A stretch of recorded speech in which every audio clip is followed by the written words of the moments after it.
بسم الله الرحمن الرحيم الحمد لله رب العالمين والصلاة والسلام على أشرف الأنبياء والمرسلين سيدنا ونبينا ومولانا محمد وعلى آله وصحبه أجمعين. وكلها أي الأقسام الأربعة المذكورة سوى الأول وهو المتواتر آحاد، ويقال لكل منها خبر واحد. وخبر الواحد في اللغة ما يرويه شخص واحد، وفي الاصطلاح ما لم يجمع شروط التواتر. After discussing about Gharib, Hafiz ibn Hajar rahimahullah now says وَكُلُّهَا, in each one of them. So each one of what? أي الأقسام الأربعة المذكورة. That up until now he discussed four categories, isn't it? With regards to the amount of chains and the amount of narrators in those chains for a narration to reach us. So he discussed four categories. Each one of those categories, siwal awwal, besides the first category. So if you take away the first one, then how many categories are left? Three. So each one of those three will be called Āhād. So when you consider the amount of chains, then the first was mutawatir, and that was bila adadin muayyan. It had so many chains and so many narrators and fulfilled all those other conditions, you remember. And then there is mashhur, aziz, and gharib. So these three categories, mashhur, aziz, and gharib, they all come under the umbrella category of Āhād. So the first one, siwal awwal, it excludes mutawatir. The remaining three come under the category of Āhād. Āhād is the plural. It's one term which is used for all three. وَيُقَالُ لِكُلٍّ مِّنْهَا خَبْرُ وَاحِدٍ. That it is said for each one of them, خَبْرُ وَاحِدٍ. That when you are speaking of each one individually, so for example, if you are only speaking about mashhur, or if you are only speaking about aziz, or you're only speaking about gharib, if you're speaking about each one individually, then you will call it khabru wahid. Etymologically, the word ahad is the plural of the word wahid. That ahad is the plural and wahid is the singular. It's on the same scale as shahid and ashhad. So wahid and ahad. But now if you're saying that it's on the same scale as shahid and ashhad, then you might wonder that it's supposed to be wahid and ohad, isn't it? Not ahad. So how is it that we are saying that it is ahad? So the waw was changed to a hamza. And if the waw is changed to a hamza, then what happens? There are two hamzas together. So because there are two hamzas together, they were converted to an alif. And this is how ahad became the plural of the word wahid. So ahad is not the plural of the word ahad. Some scholars, they said that ahad is the plural of the word ahad. After preferring that view, Mullah Ali Qari rahimahullah, he quotes, he says, وَذَكَرَ الطِّيبِيُّ عَنِ الْأَزْهُرِ أَنَّهُ قَالَ سُئِلَ أَحْمَدُ بْنُ يَحْيَى عَنِ الْآحَادِ أَنَّهُ جَمْعُ أَحَدٍ. That the great scholar Ahmad ibn Yahya, he was asked, that is ahad the plural of the word ahad? So he said, مَعَاذَ اللَّهِ لَيْسَ لِلْأَحَدِ جَمْعٌ. Allah forbid, the word ahad does not have any plural. ولا يبعد أن يقال إنه جمع واحد كالأشهاد جمع شاهد. Then he explained thus, that it's on the same scale as shahid and ashhad. That is how you get wahid and ahad. And this is also mentioned in Lisanul Arab, volume 3, page 446. وروى الأزهري عن أبي العباس أنه سئل عن الآحاد أهي جمع الأحد فقال معاذ الله ليس للأحد جمع. So ahad is definitely the plural of the word wahid. And this also shows the greatness of the Quran. Allah subhanahu wa ta'ala said, قُلْ هُوَ اللَّهُ أَحَدٌ. So say he, Allah is one. Allah subhanahu wa ta'ala used the word ahad. The word ahad does not have any plural. This here emphasizes the oneness of Allah subhanahu wa ta'ala. So besides mutawatir, each of these three, mashhur, aziz, and gharib, they are called khabrul wahid. You remember in the previous lesson we quoted from Allama ibn Hibban rahimahullah, he said, فَأَمَّا الْأَخْبَارُ فَإِنَّهَا كُلُّهَا أَخْبَارُ آحَادٍ.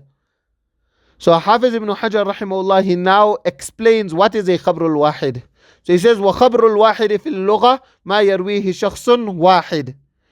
That linguistically, khabrul wahid refers to that which only one person narrates. That look at it, khabru wahid. Khabr, the narration, al-wahid of one person. But now Hafiz ibn Hajar rahimahullah just mentioned that mashhur and aziz are also referred to as khabrul wahid. And how many narrators? What's the bare minimum of narrators in a mashhur? The minimum is 3 narrators, isn't it? If it has less than 3 narrators in any link, it's not going to be referred to as mashhur. It will no more be called mashhur. What's the least amount of narrators that there can be in a chain for it to be referred to as aziz? 2. Yes, if there are less than 2, it will no more be called aziz. But now what's the linguistic meaning of khabrul wahid? A narration of 1. So how are we referring to mashhur and aziz, both of which have more than 1 narrator? How can we be referring to them as khabrul wahid? It does not make sense.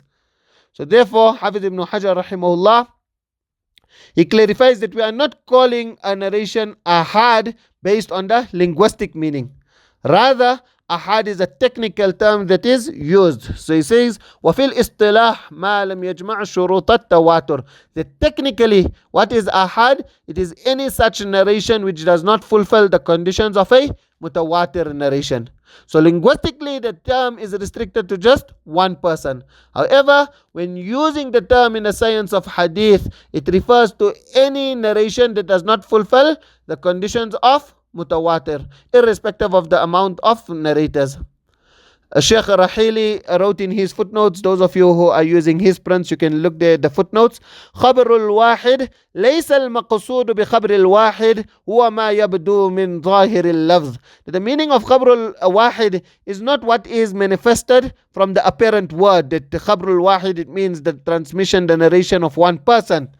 بحكم دلالة اللغة, by looking at it, the linguistic implication. لأن الإطلاق إطلاق اصطلاحي. Because when the word is unrestrictedly used, then it comes in the technical meaning. وليس إطلاقا لغويا.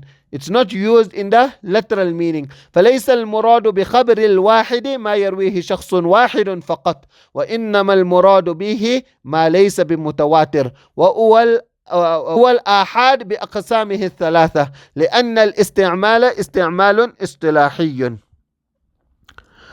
After explaining this definition of Āhād, Hafiz ibn Hajar rahimahullah now explains the broad rulings of all 3 categories of Āhād. So when discussing each one individually, when we were discussing about mashhur individually, and then when we were discussing about aziz individually, and also when we were discussing about gharib, then I explained that they could be authentic or they could be weak. So Hafiz ibn Hajar rahimahullah, he did not clarify the rulings under the discussions of these 3 terminologies when he was discussing about them.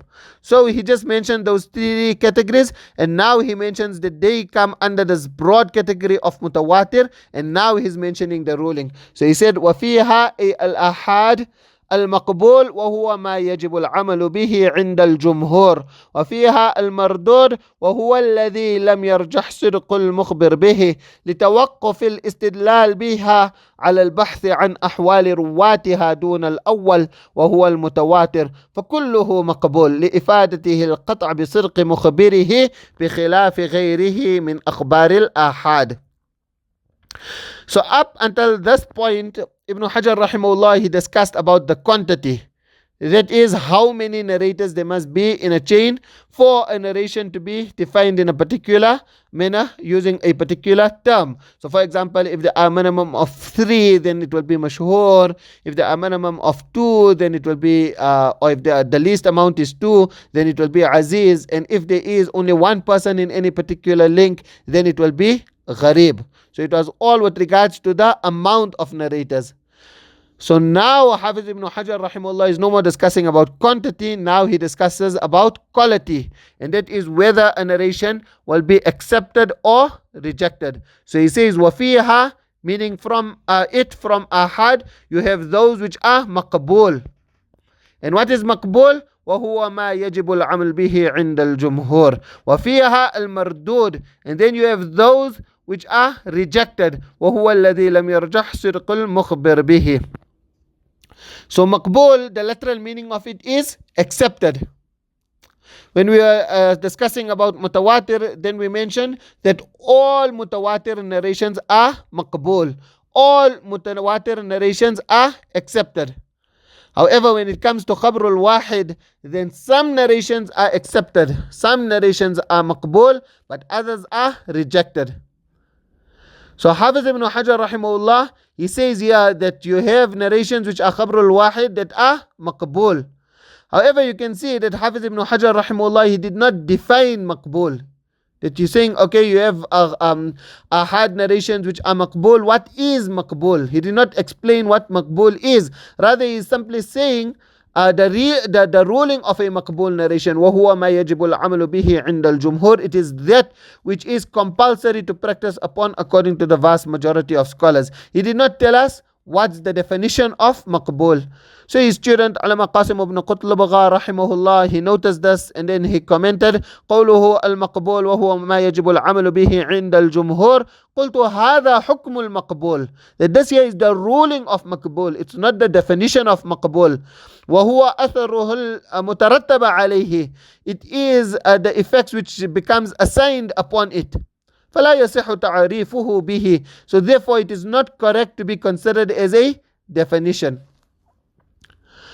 To respond to this, we can either say that the reason why Hafiz ibn Hajar rahimahullah did not define it is because he is using the term maqbul in the linguistic meaning. That he is writing this kitab in Arabic, isn't it? So if it is a general Arabic word that he is using, then there is no need for him to offer any definition or explanation, because he's not writing a dictionary. So every person who knows Arabic and is reading this, he will understand that maqbul means accepted. So that's the one answer. Or we can say that Hafiz ibn Hajar rahimahullah is defining the opposite term, because he is defining mardud. So therefore there is no need for him to define maqbul. Alama Qurani rahimahullah, he said iktifa'an bifahmi ta'rifihi min ta'rifi ضده, that it is enough to understand its definition from understanding the definition of its opposite. So do you understand? You can see when he says mardud, then he explains وَهُوَ الَّذِي لَمْ يَرْجَحْ صِدْقُ الْمُخْبِرِ بِهِ. That what is mardud narration? It is that narration which a person does not choose to accept the authenticity or the reliability of the person who is narrating it to him. So since Hafiz ibn Hajar rahimahullah defined the opposite, that is, he defined mardud, he did not deem it necessary to define maqbul. He just sufficed by giving the definition of the one word so that the other word could be also understood. That the reader will easily understand that if this is the definition of the one term, then the definition of the other term will be the direct opposite. So if mardud means that you are not convinced on the trustworthiness of the narrator and therefore you are not accepting the narration, then what will maqbul mean?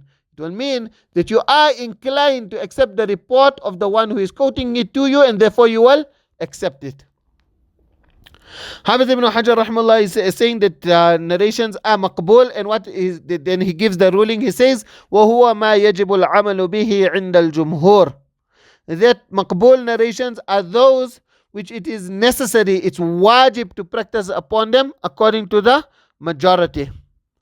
Hafiz ibn Hajar rahimahullah, here he mentioned the view of jumhur. Now this word jumhur, what is the i'rab on the jim?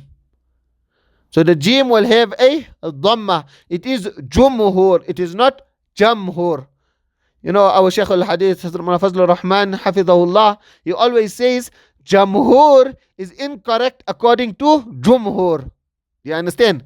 Jamhur, using the word jamhur, it's incorrect according to jumhur. It's incorrect according to majority of the scholars. He likes to point out all of these things in this way. Like he says also that a person who says ilm, he has no ilm, because the correct word is ilm. So this here is his style.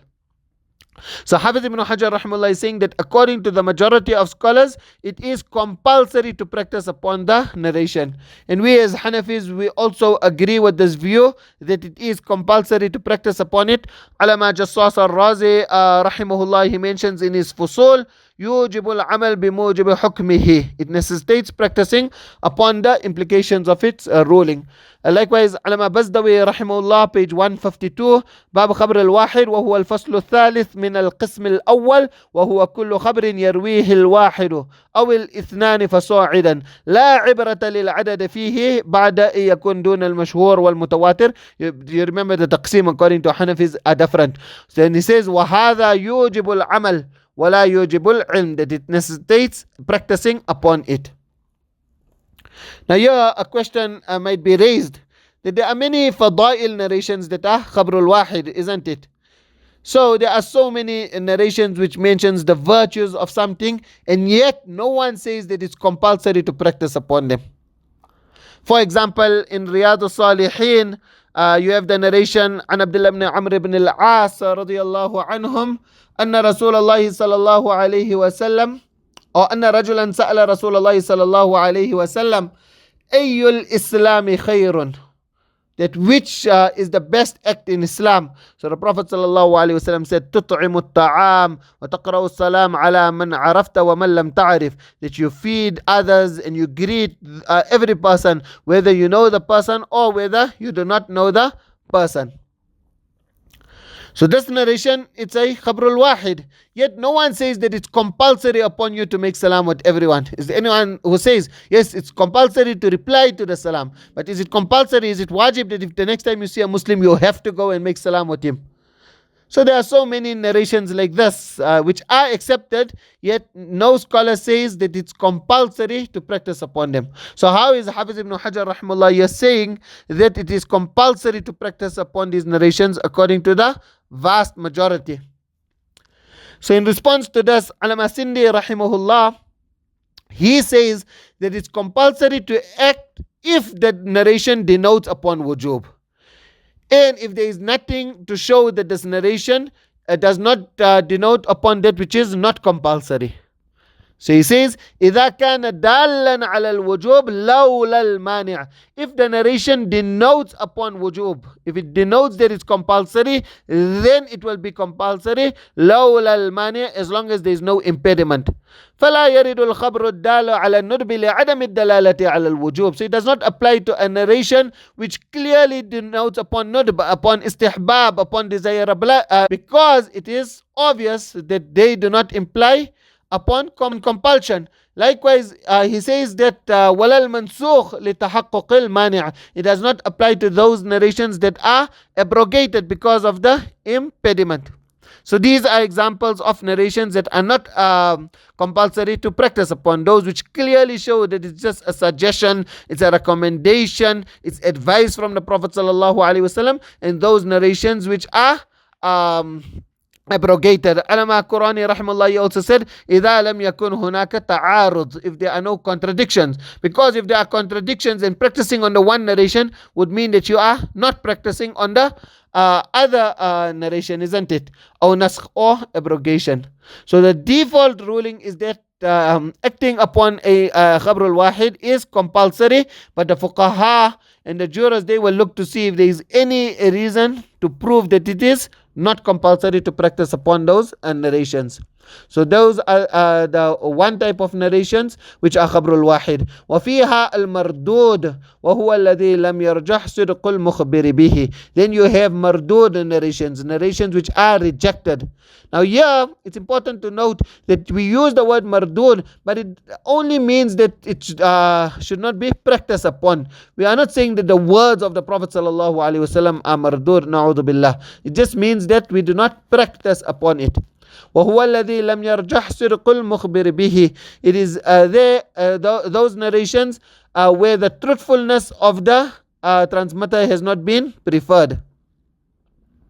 So Hafiz ibn Hajar rahimahullah, he now explains why the truthfulness of the transmitter has not been preferred. Why will the listener or the reader not be convinced? He says, لِتَوَقُّفِ الْإِسْتِدْلَالِ بِهَا عَلَى الْبَحْثِ عَنْ أَحْوَالِ رُوَّاتِهَا. Because using these narrations as proof is suspended upon researching the states of the narrators. And for Khabr al-Wahid, we will have to inspect the reliability and the trustworthiness of the narrator. Narrator was not reliable, or maybe he was reliable but he made a mistake, then we cannot accept his narration. Now in this sentence, Hafiz ibn Hajar rahimahullah, he only mentioned that the narrators have to be inspected. He did not mention that the chain should also be fully linked. It must be a muttasil sanad. So this here is also an important condition, that when a narration is Khabrul Wahid, then we're going to have to study to confirm whether this narrator heard that particular narration directly from the one who he is quoting it from. So Hafiz ibn Hajar rahimahullah, probably he felt that this here will be understood when we are going to be discussing about a sahih narration later on. And another point also, he did not explain about the matn, as I alluded to. As you progress in this field, you will learn that many times the context of the text is sufficient to unveil the weakness of the narration. So if a narrator is quoting something that contradicts accepted principles, or it goes against other authentic narrations, then from the text we realize that this narration cannot be accepted, even though the chain might be authentic, even though the narrators might be reliable. So this is why we are not practicing upon these narrations, because here you need to research about the narrators. So every narration that is mashhur or aziz or gharib, it has to be fully inspected. And once they are fully inspected, then you might find that you are not, maybe this narrator is not very reliable. So then you will not accept the narration. But this here was not the case with mutawatir. Dun al-awwal wa huwa al-mutawatir. This was not the case with the first, and that was mutawatir. فَكُلُّهُ مَقَبُولٌ.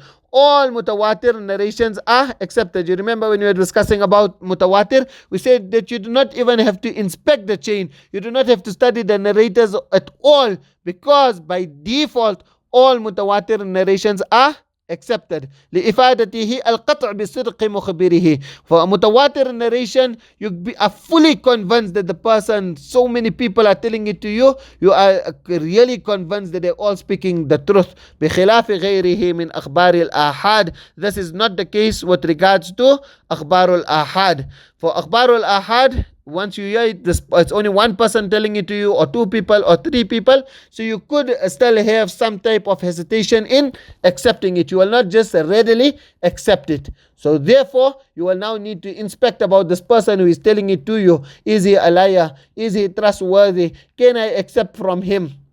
Likewise, you need to look at the whole chain. You also need to inspect the text. Hafiz ibn Hajar rahimahullah now explains why it is necessary and wajib to practice on akhbar al-ahad that are accepted, that are maqbul. So he says, لكن إنما وجب العمل بالمقبول منها لأنها. Now three scenarios. إما أن يوجد فيها أصل صفة القبول وهو ثبوت صدق الناقل، أو أصل صفة الرد وهو ثبوت كذب الناقل، أو لا. So he mentions three scenarios. That the first is, it is clearly apparent that all the narrators are reliable and there are no missing links. So the essence of the quality of acceptance is found, and therefore you will then accept it. Or aslu sifatir rad, or maybe the essence of the quality of rejection is found. And what's the essence of the quality of rejection? وَهُوَ ثُبُوتُ كَذِبٍ نَاقِلٍ. That here you clearly find that the narrators are not reliable, or that they are missing links. Awla. Or the third scenario is maybe you don't know, so it's obscure, it's unknown. You don't know whether this narrator is truthful, whether he's a liar. You don't know anything about his integrity. فالأول يغلب على الظن صدق الخبر لثبوت صدق ناقله فيؤخذ به. So the first type, you get this overwhelming thought of the truthfulness of this narration. Why? Because the person who is telling it to you, he is truthful. So therefore you will practice upon it. والثاني يغلب على الظن كذب الخبر. The second, you know that this person here is a liar. So لثبوت كذب ناقله, because you know that this person is lying, so therefore you don't want to accept it. فيطرح. So therefore it is rejected. Now here also in this text, the author uses the word صدق ناقل and كذب ناقل. So you can read it as kadhib or kidh. Both are fine. Saying kadhib might be more accurate. So it would have been better for him to rather use the word diqqah and adamu diqqah instead of sidq and kidh or kadhib. Why? Because sometimes an honest person can make mistakes. And at other times, a liar can speak the truth, isn't it? Ibn Hajar rahimahullah himself, he says later on that إِذْ قَدْ يَصْدُقُ الْكَذُوبِ, that sometimes a liar, it's on page 89, if you turn to page 89, you'll see إِذْ قَدْ يَصْدُقُ الْكَذُوبِ, that sometimes a liar may speak the truth. Shaitan even spoke the truth, isn't it? In Sahih Bukhari, in that lengthy incident where Shaitan came and stole the zakah from Abu Huraira radiallahu an, and then Abu Huraira radiallahu anhu wanted to capture him after the third day and take him to the Prophet sallallahu alaihi wasallam. So he told Abu Huraira radiallahu an that he will teach him something, and then he told him that if he recites Ayat al-Kursi, then Allah subhanahu wa ta'ala will appoint an angel to protect him, and no devil will be able to come close to him. In the morning, Abu Huraira radiallahu anhu went to the Prophet sallallahu alaihi wasallam. Then what did the Prophet sallallahu alaihi wasallam said?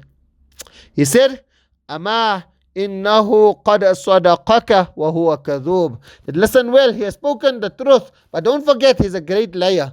So he's a liar, but on this particular instance, generally he lies through his teeth, but on this particular instance he has spoken the truth. So a liar can sometimes speak the truth, and a reliable person can sometimes unknowingly and unintentionally say something that is inaccurate, because he's a human after all, isn't it?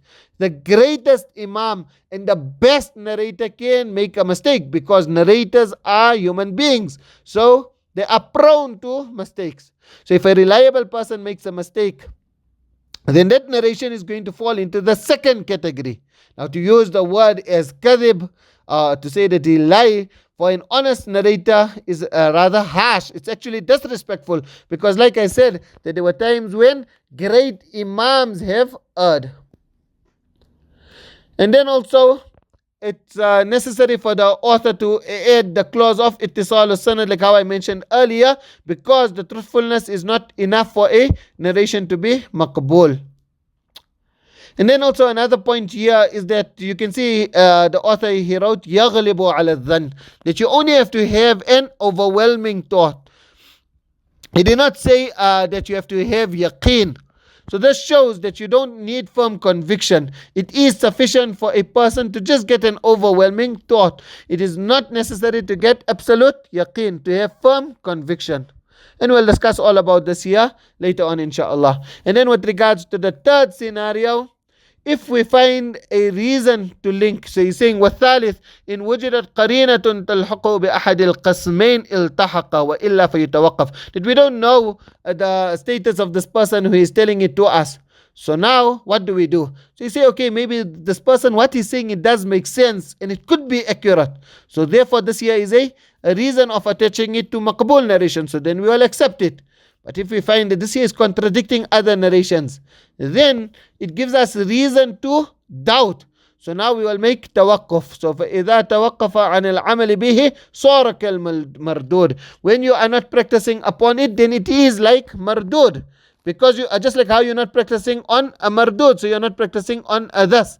لا لثبوت صفة الرد, not because it has the صفة of rad, that means that the person is a liar. بل لكونه لم توجد فيه صفة توجب القبول والله أعلم. But because it does not have the quality which should necessitate that we have to accept it. So because it falls short in that quality, so therefore we are not practicing upon it. So this here is simple, straightforward, easy to understand. Because we do not know the status of the narrator, we are not inclined to accept it. And if we are not accepting it, then we are not practicing upon it. If we are not practicing upon it, then what does it resemble? Maqbool or mardud?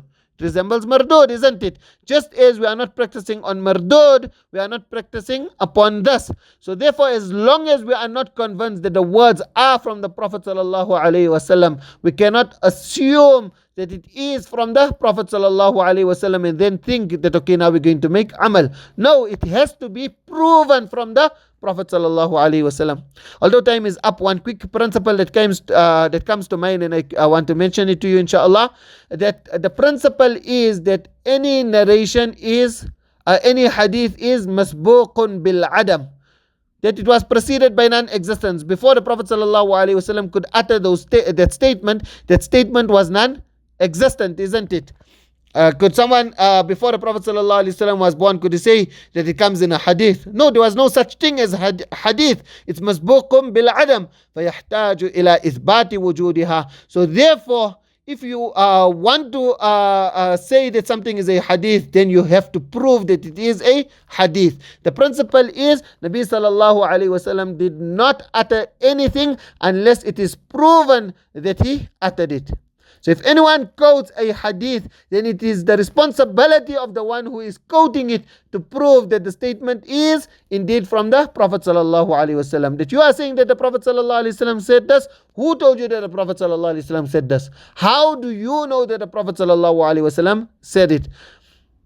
Why are you attributing it to the Prophet sallallahu alaihi wasallam? It's not our responsibility to prove that those words are not from the Prophet sallallahu alaihi wasallam. You understand? So if someone comes, they know, mashallah, you're doing takhasus fil hadith, they ask you, is this here a hadith? You don't have to now go and research and then try to look for a statement of someone who is saying that the Prophet ﷺ did not say this, because anyone at any time can make up a statement and attribute it to the Prophet ﷺ. Right now someone can falsely attribute something to the Prophet ﷺ. He can make up a statement. So you're not going to find a scholar saying that it is not that these words are not from the Prophet sallallahu alaihi wasallam. So if you read a lot of books of Āhādith, you read the Sahih Sitta, you read the main books before that, like the Muwatta, the Musannaf of Ibn Abi Shaybah, the Musannaf of Alam Abdul Razak, Musnad Ahmad, you read the Ma'ajim of Imam Tabrani, you read lots of books of Āhādith, and you did not find that, then you may simply tell the person that I have not found this in any of the books at my disposal. The onus lies upon the claimant to prove that the Prophet ﷺ said those words. It's not your duty to prove that the Prophet ﷺ did not say those words. With that, we'll conclude this lesson. Jazakumullah khairan. Subhanallah wa bihamdih. Subhanakallahumma wa bihamdik. Nashhadu an la ilaha illa anta nastaghfiruka.